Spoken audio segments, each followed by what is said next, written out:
Hey, what's up folks, how's it going? This is Waj from MW Technology, and today we're going to be doing a direct head-to-head camera comparison between the iPhone 15 Pro Max versus the S23 Ultra.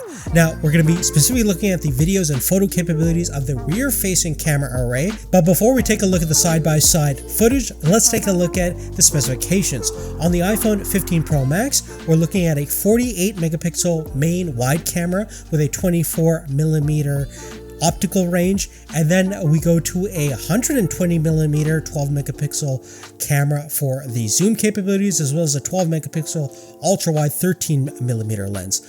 Now, the main camera on the S23 is 200 megapixels. It has the same overall focal range as well as a slightly larger aperture of f1.7 versus f1.8. Now, you do have more resolution overall in that sensor, but each pixel in the imaging sensor is smaller at 0.6 microns across versus 1.22 microns across on the iPhone. So potentially that could be an advantage on the iPhone side from a low light perspective. In terms of the telephoto capabilities, we have two telephoto cameras and lenses, a 10 megapixel 230mm lens and a 70mm lens, as well as an ultra wide at 12 megapixels with 13mm focal range.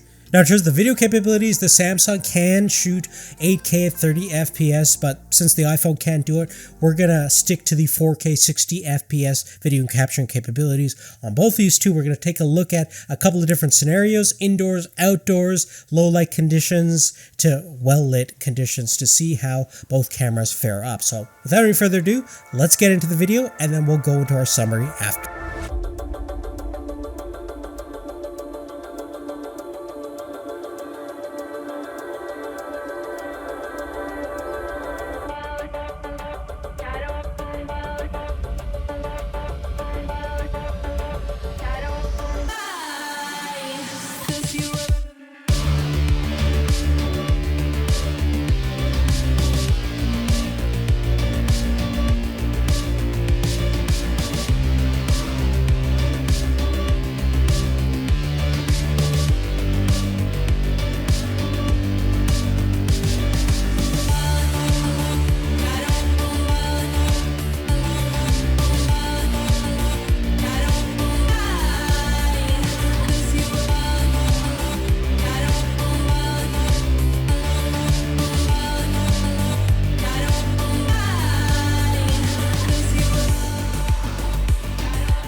Now, in terms of my initial impressions on the stills capabilities on both smartphones, I would say that it's kind of business as usual that we've seen from both these two products since the past couple of years, where the Samsung delivers some amazing looking shots in well-lit conditions, and so does the iPhone, but the Samsung does have that greater resolution, so you are going to resolve a greater number of details in pretty much any type of situation that you're going to encounter, whether that's in a well-lit daytime environment or even nighttime photography is superb on the Samsung, and you can always see more information on the stills compared to the iPhone. Furthermore, you can also see some examples over here where the Samsung does preserve the sky information a little bit better than the iPhone. On the iPhone, this shot is completely blown out by the sun, versus you still getting a lot of sky information as well as sun information on the Samsung. Furthermore, as default, the Samsung naturally shoots a little bit more contrast as well as saturation built into the photos, but you can easily take that away or add that on the iPhone to obtain a similar look. But when it comes to the zoom capabilities, there's still no contest. Even though we have an upgraded telephoto lens that does 120 millimeters optical zoom on the iPhone at f2.8, which is really cool for portrait photography, but in terms of sheer zooming capabilities and the peep factor, if you want to zoom into something really far away and spy on somebody, you are definitely not as capable on the iPhone compared to the Samsung. Now, in terms of the video capabilities, the S23 Ultra has definitely improved greatly compared to the S22, based on my opinion, especially when it comes to the low light performance. Not only do we have less overall grain, but the image is finally somewhat more competitive compared to the monster video capabilities we have on the iPhone. But is it better than the iPhone is the question. Well, you can see from this shot over here side by side, the iPhone does still look a little bit brighter in super low light environment. It has less grain and more shadow information for sure. And if I had to pick which one I would prefer, I'd probably still go with the iPhone in terms of its kind of flexibility and the overall detail that it's preserved, especially when the light isn't optimal. But in terms of the overall clarity, I wouldn't say one is better than the other in terms of overall sharpness and image quality.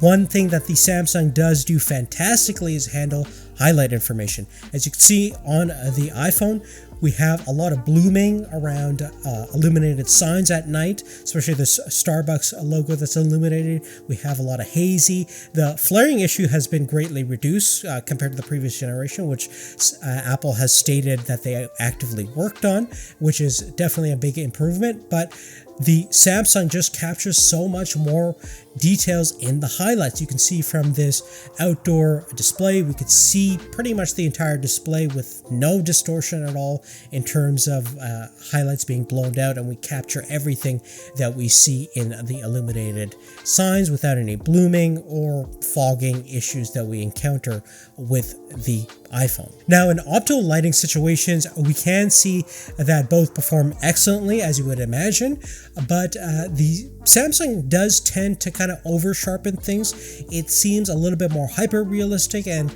couple that with the higher contrast and saturation, things just don't seem as realistic compared to the images and video footage that we're capturing with the iPhone, which looks a lot more true to life, a lot more natural, and a lot more flexible if you want to do some post-production later down the road and color correct this. So from a video standpoint, I still think that the iPhone is a lot more representative of reality and closer to that professional looking video footage that you're going to want with these premium smartphones. But besides that, that's really it for this initial impressions of the cameras. I think both are still fantastic solutions, and if you're looking for the best stills camera, it's really hard to beat the performance on the Samsung over here, but the iPhone as an overall package is super competitive and still unbeatable when it comes to the video performance in my experience. But really, other than that, guys, that's really it. I'd love to know what you guys think of both these two in terms of the stills and video capabilities. Which one do you prefer? And if you haven't done so already, please give us a thumbs up, have post notifications turned on, and check out our battery life comparison video for these two smartphones to see which one is best in terms of that. So stay tuned to the channel, and thank you so much for watching. We'll see you later. Take care.